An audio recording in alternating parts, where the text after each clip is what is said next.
So Justin, thank you for being with us here today. Really appreciate you taking the time out. Thank you for inviting me. And I want to find out a little bit about your family history. How did you guys start? What are you doing now?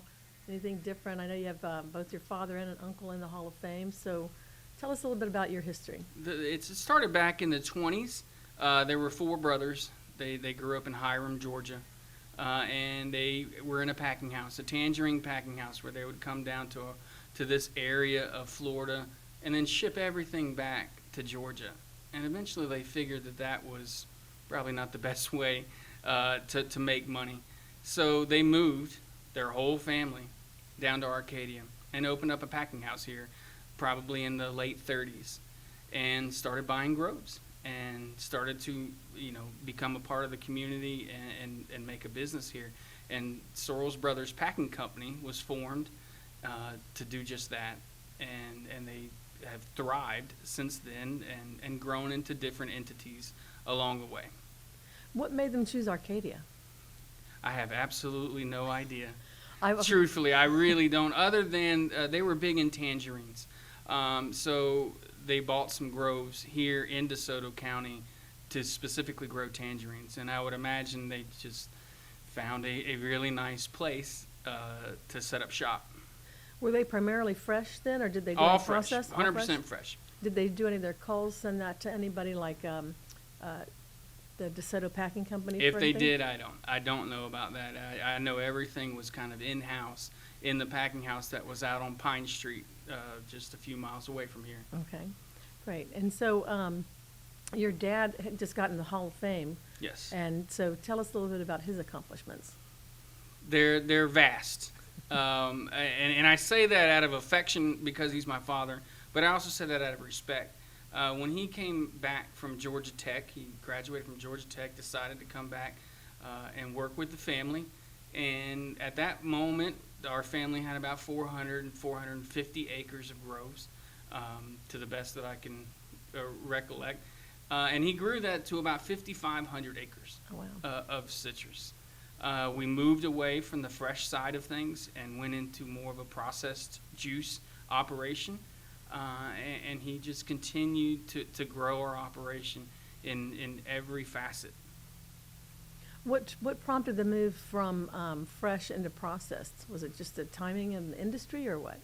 I would imagine it had a little bit to do with the cost of packing fruit at that time, and that it might have been a little more profitable just to squeeze it instead of having to have harvesters and packers and run a packing house, that it was just easier to take it to a processing plant and let them use the juice. That I can't answer. I wasn't. That's okay. Now, in terms of the processing plant, where do you guys send your fruit to get processed? We've sent it to every processing plant in the state. Right now we work with Florida Natural, but we have had a relationship with every one of them over the years. But right now we primarily work with Florida Natural. And how many acres go into your processed products now, do you think? We're around 3,500 acres that goes to process. All of it goes to process. Okay. And here in DeSoto County, how have you seen things change in terms of the industry since you grew up in it? The movement of people and the price of land.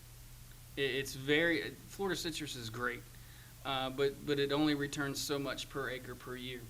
And when the housing boom hit and land prices went to astronomical numbers, it was really hard to hang on to some pieces of property that were more profitable for the family than it would be for citrus.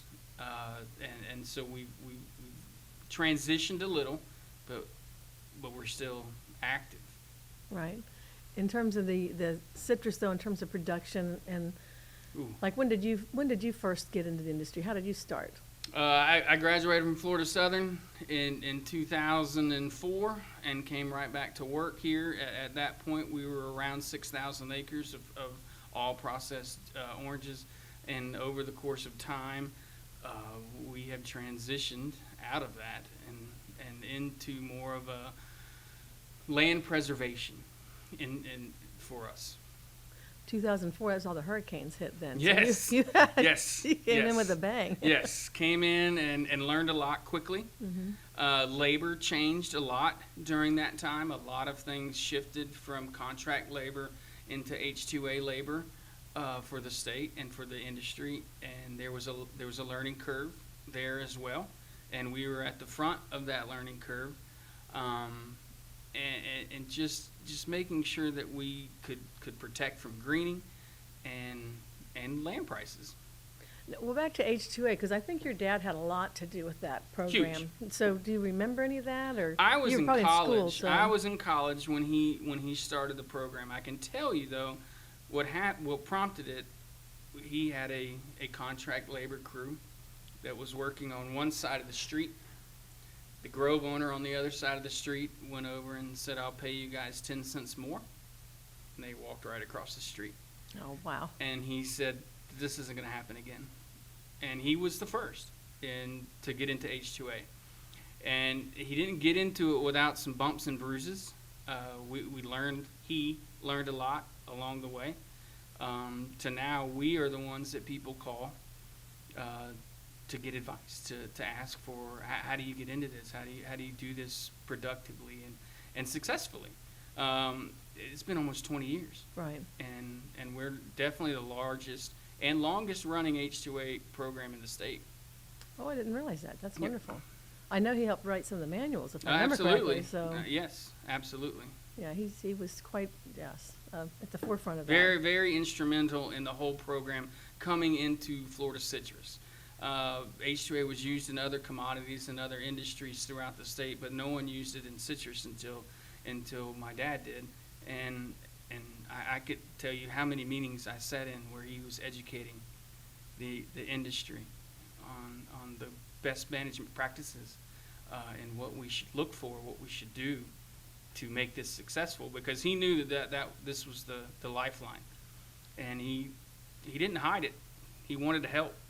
You know, some people would say, "Well, I've got this figured out. I'm going to kind of keep it close to the vest." He did not do that. He said, "Come see me. Let's talk about it," because he wanted the industry to thrive, not just us. And that's why he's in the Hall of Fame. I would think that's a reason, sure. Yes, absolutely. So now, when you were growing up, did you have to help out in the groves or that type of thing? Oh, Lord, yes, ma'am. 14 years old, I was told that come 14, summers were over and I was on a tractor. And I learned from the ground up, and it was a valuable lesson that he instilled. He said, none of this comes free. We all have to work for it. And you need to learn. You need to know what's going on so that if you do choose to come back and work, that you're educated on what happens. So 14, my summers were over and mowing and fertilizing and spraying the groves and working the fields. So I definitely learned with a hoe in my hand. And you still wanted to come back to the business. And I still wanted to come back. I figured I put enough sweat into it, I might as well stick it out. Right. Now, when you were at Florida Southern, were you in the citrus program I there? was. Yeah. Was. So who did you have for your? Was it Dr. Malcolm? Manners, Mr. Herner were the two biggest professors that I had in the citrus program. Both very, very knowledgeable. Very knowledgeable. What, Pravat was already gone by then? Yes, ma'am. Okay. Yeah. Now, he would come in every now and then, and he had his office upstairs in the citrus building, but Mr. Herner and Dr. Manners were really the ones that were the driving force when I was there. Okay, got it. Now, do you still keep in touch with a lot of your Oh, sure. classmates? Citrus industry is very small, so we all know each other. Not to say that we talk every day, but we are definitely well connected because we're not a big industry, if you really think about it. So we all have to work together. What can I do to help you? Because you're going to turn around and help me. That's good. I mean, that camaraderie, I think, especially in this class. I know back in the day, they didn't, the old timers weren't like that. They helped you when you had to, but it was, you had to duke Well, it the out. industry was a lot larger then, Right. I would assume. Now, if you're in it still, you're in it because you want to be, and you're willing to help anybody to make sure they stay in it. Because Right. if we get a whole lot smaller, it's gonna start affecting some things. Oh, absolutely. Sure. I mean, so you got into it with the hurricanes and Yes. greening, and Yes. you've just come out of canker. Yes. So every freezes. every negative thing that could probably go on has happened. while I have been here working full time, but it teaches you something: resilience, determination, and like you said, reaching out and helping other people, because they're going to reach out and help you when you need it. Right.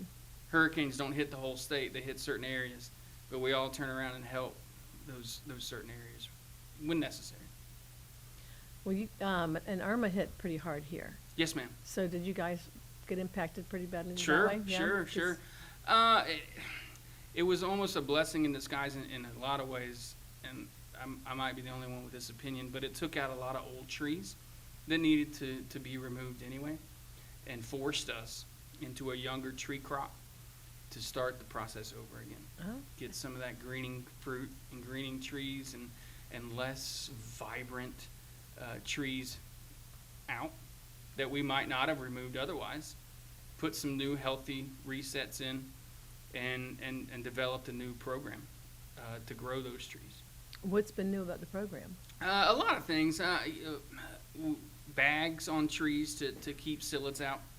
Are Irrigation. those working? They are. They are Oh, working. nice. Irrigation programs are different. We started fertigating, which we had never done before. We had done broadcast fertilizer Okay. prior to that. So now we're at fertigation, which requires one guy instead of 20. So there were little changes and it was slow. And to make sure that it worked, to make sure that we were doing the right thing. And as we saw success, we continued and continued. So in terms of some of those best management production, is that Best management practices. practices? Is that what you were trying to do to start with? Once that came in and wiped everything out, the old trees and everything, did you specifically use the best management practices in rehabbing those groves, or were you just doing them? No, as absolutely. I mean, my dad would say in the 80s, all you had to do was water your trees and put some fertilizer on it and go to and it would grow. You would have nothing to worry about. Well, now you have greening, you have canker, you have blight, droughts. I mean, so there's a lot more. preface? Right, anything that you had to start paying attention to and start planning for. And that's where your spray programs changed, your fertilizer programs changed, even your harvesting programs changed. So it was just an evolution of the way Florida citrus has grown. How did the harvesting change? When your tree stock gets younger, you don't need as many people, possibly, or you don't need the ladders and a lot of things. But then you're gonna hopefully in 5 years that all that comes back. So you just have to train your workers to know what to pick and what not to pick, because there's good fruit and there's bad fruit. And so there was some of that training that had to go on, and training our workforce to do that.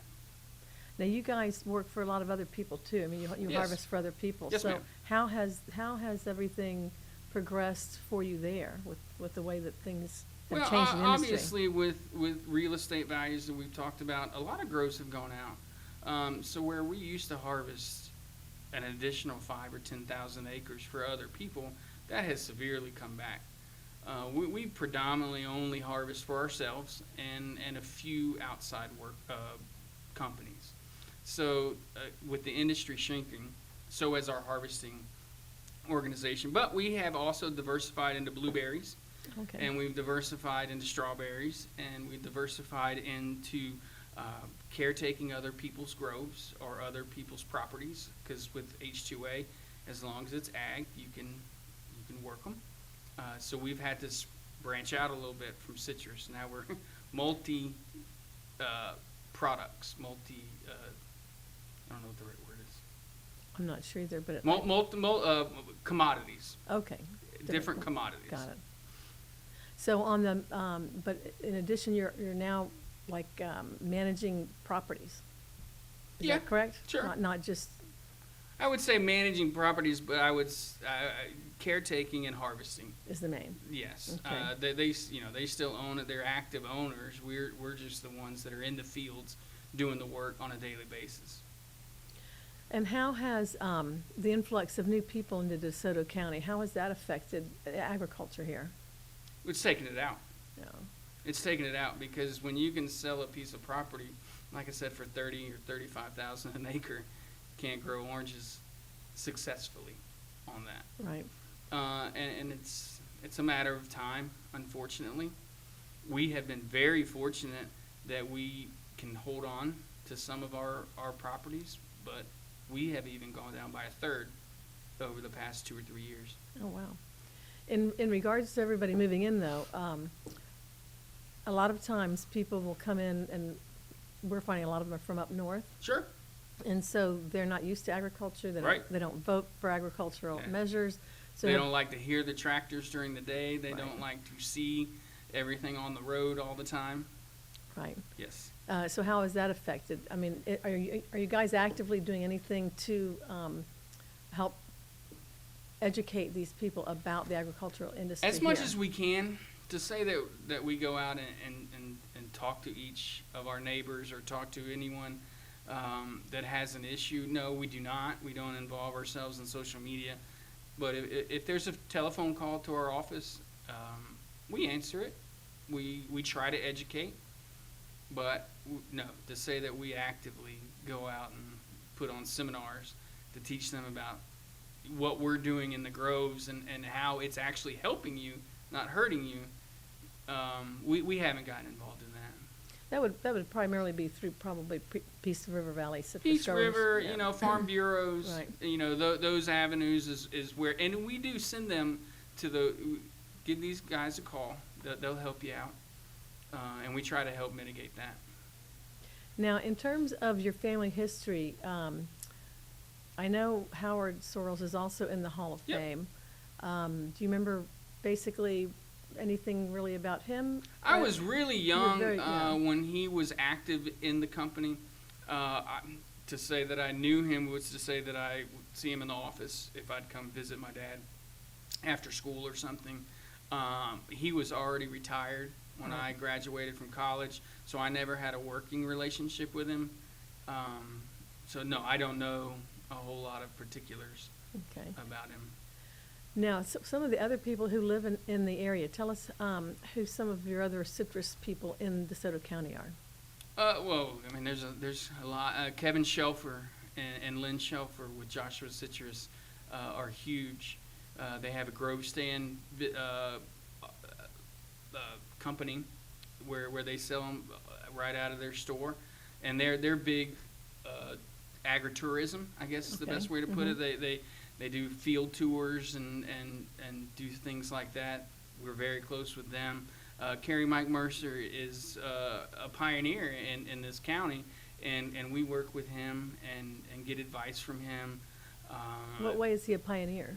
He's just been working for a while. He's as old. You're going to record this, but he's very experienced with the county, and has been growing citrus here for a very long time, and continues to. So he's a good source of information.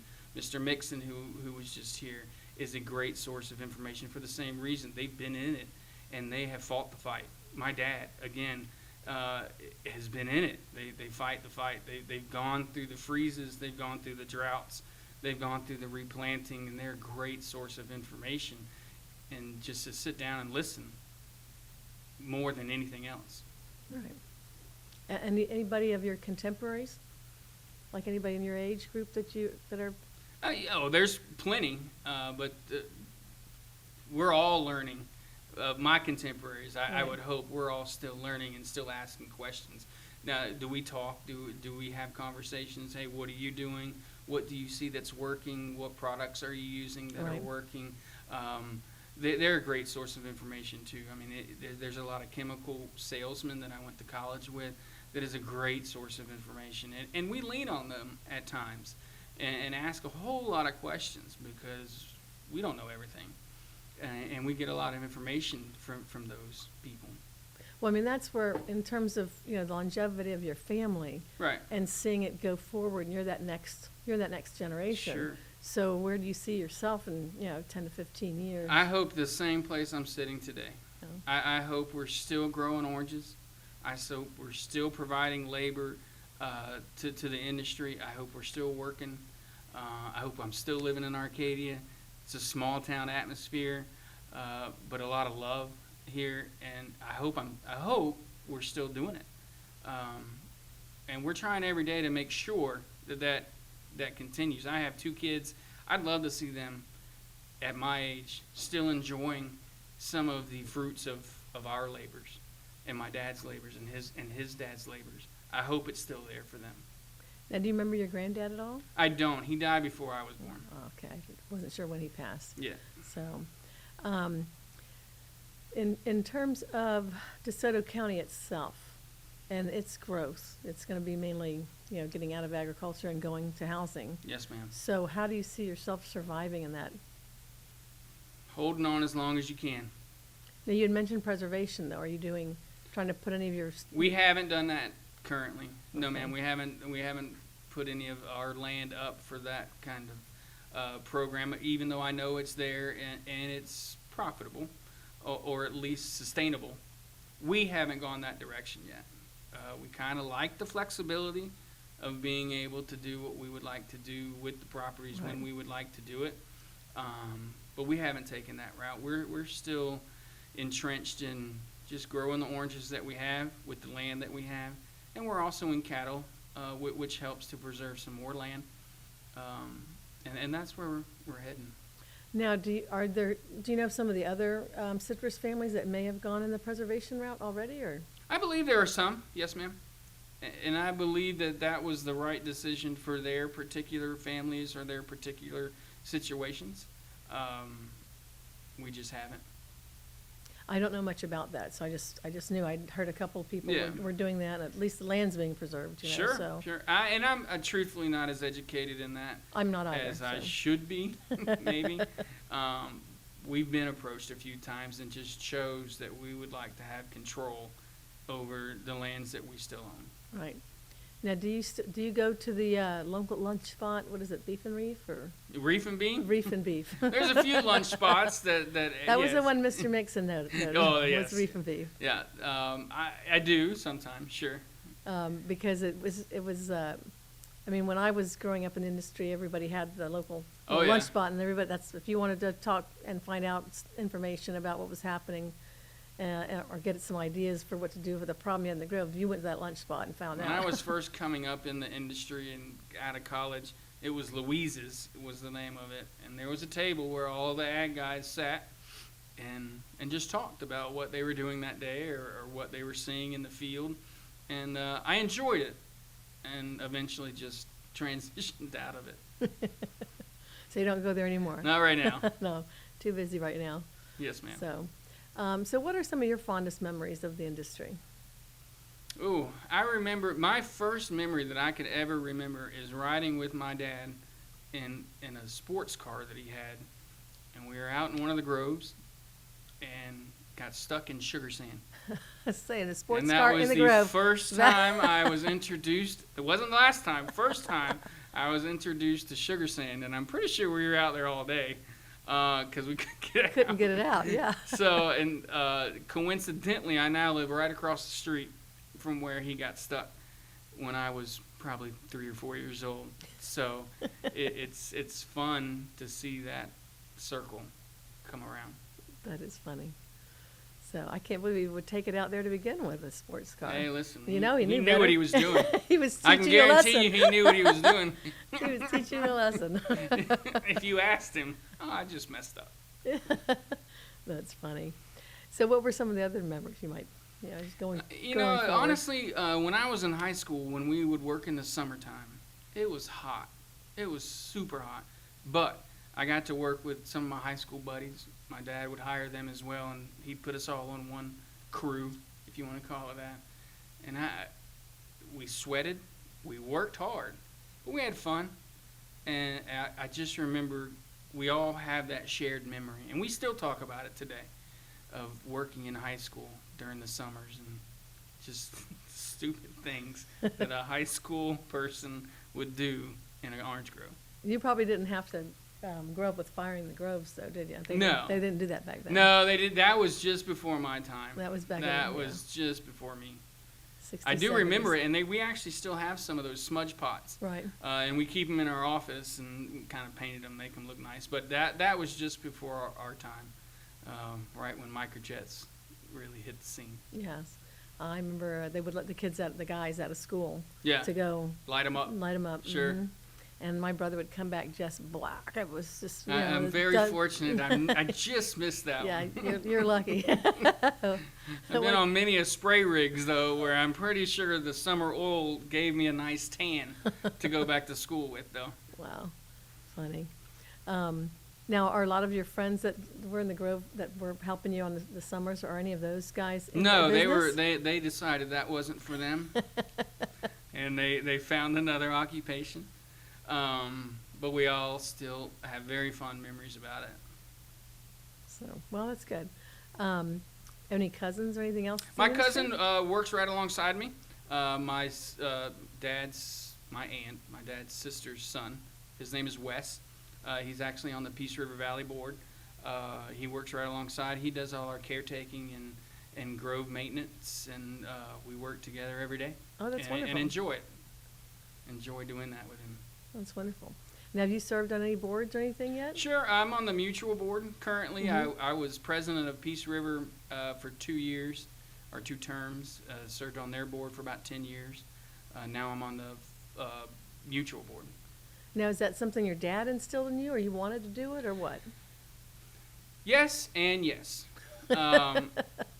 You learn from the people before you. I watched my dad and his leadership ability. Only 2-time president of Florida's Citrus Mutual. I've watched him and the leadership that he gave, and the reverence that people showed to him for his leadership. And I thought that was a very valuable thing to have. And so I've always wanted to serve. I've always wanted to, wherever I can help. So, yes, I've served on the Peace River Valley Board and now the Mutual Board. Great. So, what do you want to accomplish in your career going forward? I want to leave something for my kids. His dad built something for him. He built something for me. I would like to help build something for my kids. It's a generational thing. Right. And it's a pride thing, truthfully, to say that we own orange groves and we're producing a good quality product. And there's a viable industry here that you can work in and make a good living and provide for your family and stay right here in town. You don't have to go away to make good money. You can make it right here. And give back to the community. Give back to the community.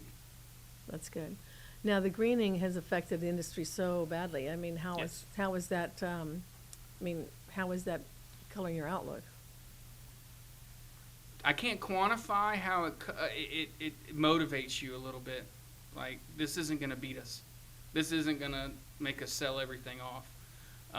We're going to figure out a way to make this work. And we're going to figure out a way to give this, again, back to my kids. I want to make sure there's something there for them. So, does it make it more challenging? Absolutely. Greening makes everything more challenging. But so does labor. Makes it more challenging. So does prices in the store. Makes it challenging. Returns makes it challenging. So, it's kind of thrown in the bucket with the other things that makes agriculture challenging. But that's also a good thing, because it keeps us waking up every morning, going to work, and making sure that we're doing the right thing. Good stewards of land. Well, that's good. I like that. Now, if you wanted to leave one thing with your kids in terms of like telling them about how you grew up in the industry, and just because we're going to have this on tape and everything, what would you want them to be able to look back on this interview and see? Work hard. Work hard. The outcome will take care of itself if you're doing the work. Don't give up. Don't let somebody else do it. You take control, and as long as you work hard, you're going to be successful. What about some of your memories, like of the industry itself? I mean, because it's like looking through a scrapbook and say, "Oh, I remember that," and I remember when it was like this, and and it can still. Do you remember any of that, like things like that? I do. I don't know how many of those I can tell on a microphone. because I guess it's growing up in the industry. I mean, just everything that went with it. The working the 100-degree days on a tractor in the summer with my buddy a row over doing the same thing, and we and we're doing it together, and I enjoy those memories. And then the early part of full time learning, listening, doing a lot of listening, doing a lot of asking questions and learning, and continuing to do that today. I think are some of the best memories I have. To say that there's anything one specific, I could give you 100, but it's more just the learning process and coming up in an era where most people didn't work in the summer. None of my friends, other than the few that worked with us, had summer jobs, but we were out there working 50 hours a week all summer long, and those are the things I remember. The time that went into it, the time we put into it. Okay. What about, anything else about Sorrells Brothers that we should bring up? That you want to make sure that, you get down? I think the biggest thing, and I think it would go more to my dad, is just the pioneer aspect of his mentality. Well, it's never been done before, but that doesn't mean it can't be. No one's used H2A. That doesn't mean we can't. We haven't done micro-fertilization. That doesn't mean we can't. We've never done X, Y, or Z, but that doesn't mean we can't. The innovation, just watching that and learning that just because it doesn't sound like you can do it doesn't mean you can't. Let's figure a way around that turn and get something productive. Yeah, he always thought outside the box. So. And that's what I couldn't think of. Outside the box. You're right. I mean, honestly, just because no one's done it doesn't mean you can't. Let's get on a new ship. So color outside the box That's and use right. all the crowns. That's right. Use every box, every crayon in the box. Okay. Well, thank you for coming out and being with us today. I appreciate Thank everything. you for inviting me. So you've done a great job. Thank you.